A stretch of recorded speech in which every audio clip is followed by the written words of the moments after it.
دوست نے دیا تھا، کیا بولا تھا؟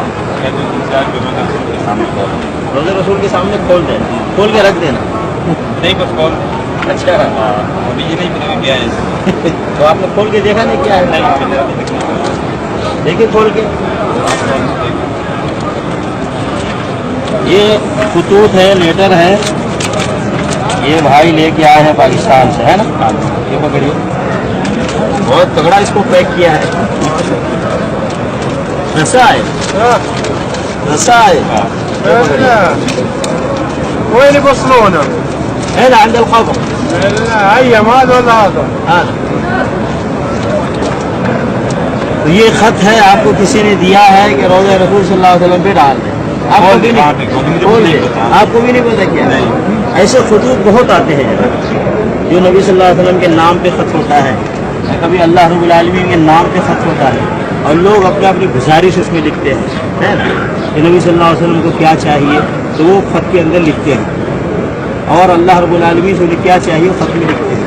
بھائی اللہ رب العالمین کو خط لکھا جاتا ہے، نبی صلی اللہ علیہ وسلم کو خط لکھا جاتا ہے۔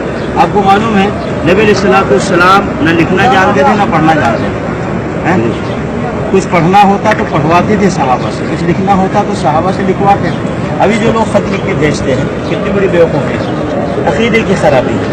نبی صلی اللہ علیہ وسلم سے وہ خط نہیں لکھا جاتا، کبھی نہیں لکھا کسی نے۔ نبی صلی اللہ علیہ وسلم نے خود خطوط لکھوائے اس دوسروں بادشاہوں تک اسلام کی دعوت پہنچانے کے لیے، ہے نا، نبی صلی اللہ علیہ وسلم نے خط لکھوائے غیر مسلموں کو اسلام کی دعوت دینے کے لیے، خط لکھوائے، لیکن نبی صلی اللہ علیہ وسلم کو کسی نے خط نہیں لکھا۔ نبی صلی اللہ علیہ وسلم کے اوپر قرآن نازل ہوا، اللہ نے نازل کیا قرآن مجید، نبی علیہ السلام سنتے تھے جبرائیل علیہ السلام سے اور اس کو یاد کر لیتے تھے اور پھر آگے صحابہ کرام کو بتاتے تھے۔ نبی صلی اللہ علیہ وسلم خود قرآن ڈائریکٹ اگر نہیں پڑھ سکتے تھے، کچھ لکھی ہوئی چیزیں لکھ سکتے تھے، اسی لیے علی رضی اللہ تعالیٰ عنہ نے صلح حدیبیہ کے موقع پر جو معاہدہ لکھوایا ہے نبی صلی اللہ علیہ وسلم نے علی رضی اللہ تعالیٰ عنہ سے، یہی وجہ ہے کہ جب کفار مکہ نے کہا، مشرکین مکہ نے بھی جب اس میں لکھا تھا رسول اللہ، انہوں نے کہا ہم تو آپ کو رسول مانتے ہی نہیں ہیں، آپ نے رسول اللہ کیوں لکھوایا؟ تو علی رضی اللہ تعالیٰ عنہ کو کہا نبی صلی اللہ علیہ وسلم نے کہ اس کو مٹا دو، علی رضی اللہ تعالیٰ عنہ کا ہمیں نہیں مٹاتا، تو نبی صلی اللہ علیہ وسلم نے کہا ٹھیک ہے وہ کہاں پہ لکھا ہے رسول اللہ بتاؤ، تو نبی صلی اللہ علیہ وسلم نے خود اس کو مٹا دیا۔ تو نبی علیہ السلام لکھنا پڑھنا نہیں جانتے، امی کہتے ہیں، امی۔ اب نبی صلی اللہ علیہ وسلم خط بھیجتے ہیں، کتنی بڑی بیوقوفی ہے، کتنا غلط عقیدہ ہے، کتنا برا عقیدہ ہے۔ تو نہ نبی صلی اللہ علیہ وسلم خط لکھا جائے گا، نہ اللہ رب العالمین خط لکھا جائے گا، بلکہ اللہ رب العالمین سامعین گرامی کس انداز سے توہین کی گئی اس کی کہ حضور ان پڑھ تھے۔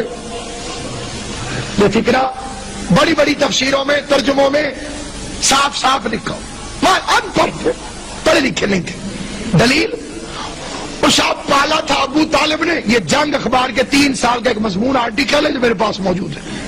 پالا تھا حضرت ابو طالب نے۔ حضرت ابو طالب کے بچے بہت زیادہ تھے، کثیر العیال تھے، وہ تنگ دستی کی وجہ سے پڑھا نہیں سکے، کسی سکول میں نہیں بھیجا۔ عصمت بھائی نے اشتہار چھاپا، علامہ ناصر عباس خطاب فرمائیں گے، کیا ان کا ایک آدمی آ گیا، اس نے کس ان پڑھ کو بلایا ہے؟ انہیں پوچھنا چاہیے نا، تسی جان دے ہو؟ اس نے نہیں جانتا تو نہیں ہوں، نام پڑھا ہے۔ تمہیں نام سے کیسے پتا چلا کہ یہ ان پڑھ؟ اس نے میں نے ساہیوال کے سارے سکولوں سے پوچھا کہیں یہ پڑھنے آیا تھا؟ انہوں نے کہا نہیں، لہذا ان پڑھ۔ آپ کہیں گے ان پڑھ وہ نہیں، تو بے وقوف ہے، وہ کوئی ساہیوال کا ہے جو تو ساہیوال کے سکولوں سے پوچھ رہا ہے؟ بات سمجھ میں آئیے؟ ساہیوال سے پوچھو جن کا ایڈریس ساہیوال کا ہو، وہ ملتان کا ہے، ملتان کے سکول سے پوچھو، ملتان کے مدرسے سے پوچھو پڑھا لکھا تھا کہ نہیں تھا۔ میرے نبی کو مکہ مدینے کے سکولوں میں نہ پڑھتا دیکھ کر ان پڑھ کہنے والے جاہلوں کی اولادوں، وہ مکہ مدینے کا تھا کہاں؟ اگر اس کا علم پوچھنا ہو تو عرش میں جا کے پوچھو پڑھا لکھا تھا یا ان پڑھا رہا۔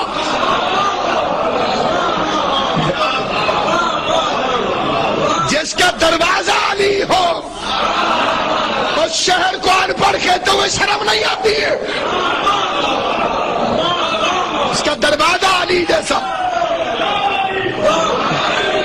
دروازہ ہے علی جیسا، شہر کی طرح پڑھا لکھا، اس کی عزت اور عظمت کیا ہوگی، اس کی بلندی اور بالیدگی کیا ہوگی؟ اس